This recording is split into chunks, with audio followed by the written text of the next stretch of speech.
வணக்கம். புதுசா கத்துக்க விரும்புற உங்களுக்கு இந்த சுவாரஸ்யமான அலசலுக்கு வரவேற்பு. சரி, நேர விஷயத்துக்கு வருவோம். நிறைய நேரங்கள்ல நாம எவ்வளவுதான் உழைச்சாலும் நம்மள ஏன் குறைச்சு மதிப்பிடுறாங்கன்னு நீங்க குழம்பி இருக்கீங்களா?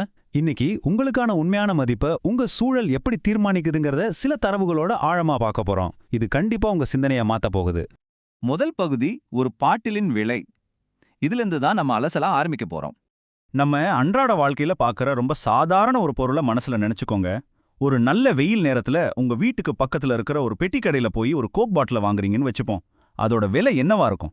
ரொம்ப சாதாரணமா வெறும் $1 அவ்வளவுதான். ஆனா கொஞ்சம் யோசிச்சு பாருங்க. அதே கோக் பாட்டில சாயங்காலம் உங்க நண்பர்களோட ஒரு நல்ல வசதியான ரெஸ்டாரண்ட்ல உட்கார்ந்து ஆர்டர் செஞ்சா என்ன ஆகும்? பில் வரும்போது பார்த்தா சல்லுன்னு அதோட விலை $3 ஏறிடும். அதே பாட்டில் தான், ஆனா விலை 3 மடங்கு அதிகம். சரி, இன்னும் கொஞ்சம் தள்ளி போவோம். நீங்க ஒரு முக்கியமான பயணமா ஏர்போர்ட் போயிருக்கீங்க. செக்யூரிட்டி செக்கிங் எல்லாம் முடிச்சுட்டு உள்ள இருக்கிற ஒரு கடையில அதே பாட்டில வாங்குறீங்க. இப்போ அதோட விலை $4 தொடுது. கடைசியா நீங்க ஒரு விமானத்துல ஏறிட்டீங்க. 30,000 அடி உயரத்துல பறந்துகிட்டு இருக்கும்போது உங்களுக்கு தாகம் எடுக்குது. அப்போ அந்த ஏர் ஹோஸ்டஸ் கிட்ட அதே பாட்டில கேட்டா நீங்க $7 கொடுக்க வேண்டியிருக்கும். $1 ஆரம்பிச்ச அதே பாட்டில் இப்போ $7. நம்ப முடியலல்ல. ஆனா இதுதான் நிதர்சனமான உண்மை. இதுல இருந்தே நாம புரிஞ்சுக்க வேண்டிய மிக முக்கியமான விஷயம் என்னன்னா, ஒரே பாட்டில், வேறுபட்ட இடங்கள், வேறுபட்ட மதிப்பு.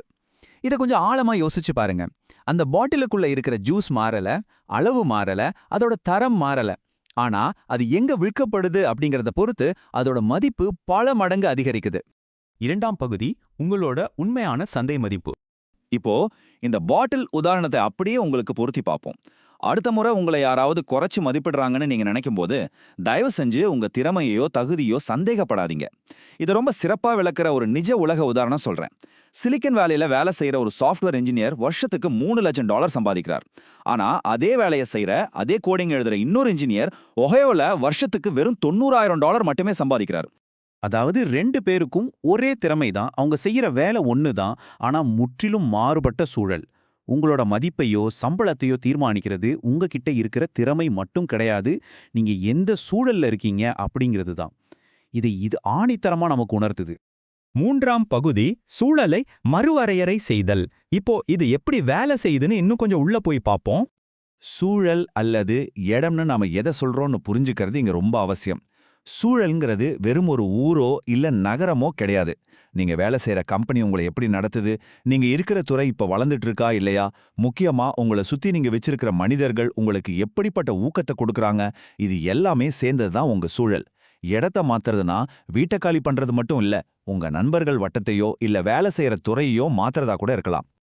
இப்போ இதுல ரொம்ப சுவாரஸ்யமான விஷயம் என்னன்னா, அந்த கோக் பாட்டில உங்களோட ஒப்பிட்டு பார்க்கறது தான்.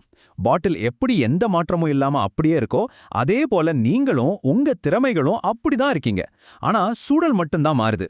அந்த சூழல் தான் உங்களுக்கான விலையையும் உங்களுக்கான மரியாதையும் நிச்சயிக்குது. நான்காம் பகுதி சரியான அறையை கண்டுபிடித்தல். இது நீங்க ஆக்ஷன் எடுக்க வேண்டிய நேரம். புத்திசாலியான மனிதர்கள் ஒருபோதும் தங்களை குறைச்சு மதிப்பிடுற இடத்துல தொடர்ந்து இருக்க மாட்டாங்க. அவங்க கம்ஃபர்ட் ஜோன்ல உட்கார்ந்துட்டு புலம்ப மாட்டாங்க.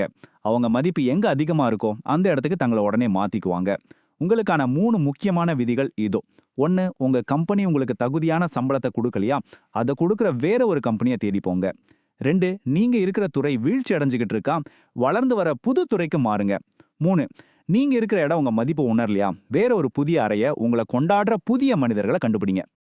உங்க மதிப்பை புரிஞ்சுக்க முடியாதவங்க கிட்ட போய் நான் இவ்ளோ பெரிய ஆள், எனக்கு இவ்ளோ திறமை இருக்குன்னு நிரூபிக்க தொடர்ந்து முயற்சி செய்யறத இன்னையோட நிறுத்துங்க.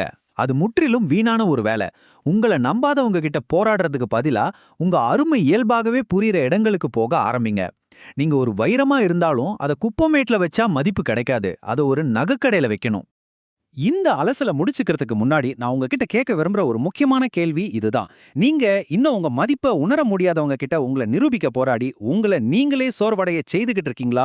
இல்ல உங்களோட உண்மையான மதிப்பு வெளிப்படையா தெரியிற ஒரு புதிய அறையை கண்டுபிடிக்க தயாராயிட்டீங்களா? கொஞ்சம் ஆழமா யோசிச்சு பாருங்க.